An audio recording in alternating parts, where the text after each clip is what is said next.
soir, des cotillons, Karl Marx et des résistants. Voici l'actualité ce soir du 6 minutes Strasbourg Eurométropole.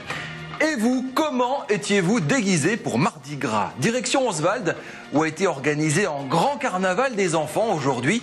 Au groupe scolaire Fail, par exemple, plus de 600 gamins, maternels et primaires, de la princesse aux pirates, ont participé à une flash mob géante. Ambiance.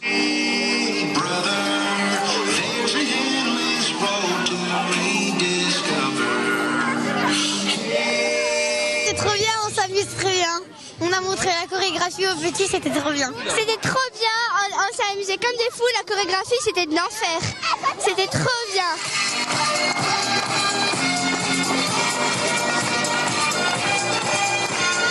Ouais, on est une super équipe de danse, ouais. Moi je danse vraiment. Moi de temps en temps. Oui, on a appris les pas de danse, on les a réappris aux maîtresses qui les ont réappris aux enfants. Quand on aime, même si on est un peu joyeux et qu'on court partout, c'est pas grave. Oui, on est très fiers d'eux, ouais. J'aimais bien les chorés, on était tous ensemble et on était tous en groupe, on était heureux.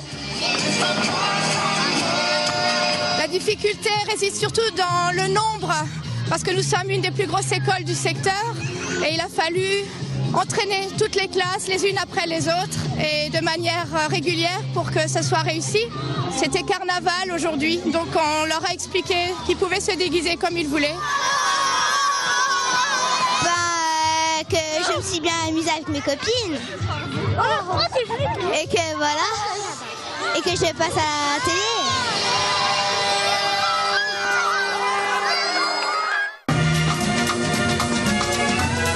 L'Union des étudiants communistes de Strasbourg a lancé la semaine de la pensée marxiste.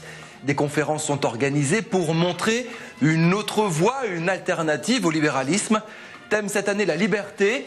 Nous avons rencontré au campus de l'Esplanade l'un des organisateurs de cette opération. On veut apporter autre chose que ce qui est apporté par les cours de l'université, notamment sur tout ce qui est les théories économiques. Donc on enseigne à tort et à travers le libéralisme roi, alors qu'il y a notamment d'autres théories économiques alternatives qui pourraient être proposées aux étudiants pour se former à l'esprit critique, pour bien comprendre les limites du système libéral. Roger Siffer participe ce soir à l'Institut Lebel à une conférence sur la liberté en Alsace. Demain à 18 h, toujours dans le cadre de cette semaine de la pensée marxiste, Françoise Olivier Huttard va présenter la résistance ouvrière communiste durant la Seconde Guerre mondiale dans la région. Cette prof à la retraite étudie la question avec des documents d'époque. Elle a retrouvé entre autres un appel formulé par les communistes alsaciens au travers d'affiches bilingues imprimées secrètement, et d'apprendre que cette résistance ouvrière alsacienne, non armée, pouvait aussi chanter pour lutter contre l'idéologie nazie. En 1942, ces résistants communistes avaient quasiment tous été arrêtés, incarcérés à Schirmeck ou tués. Ici, Londres. Ce sont des appels qui... Le premier est bilingue.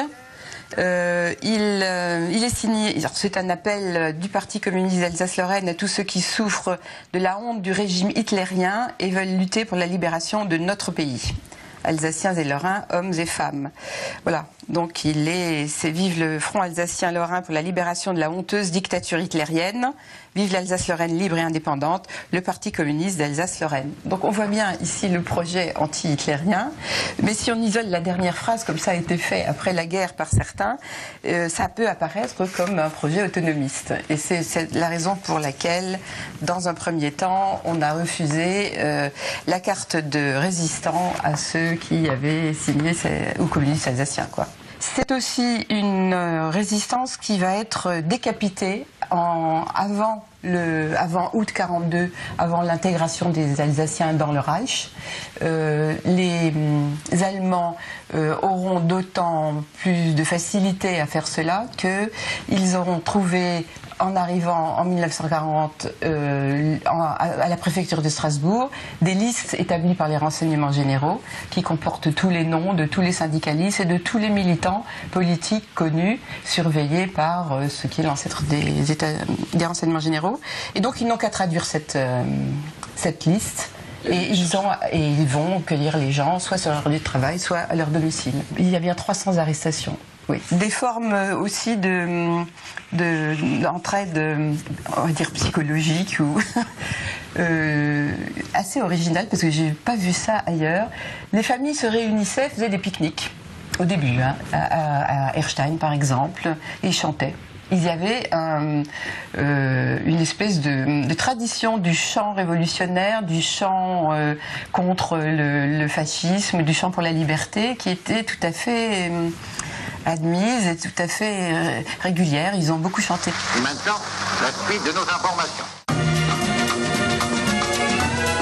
Cicero Métro sur Twitter pour commenter l'actualité. Merci de votre fidélité. À demain.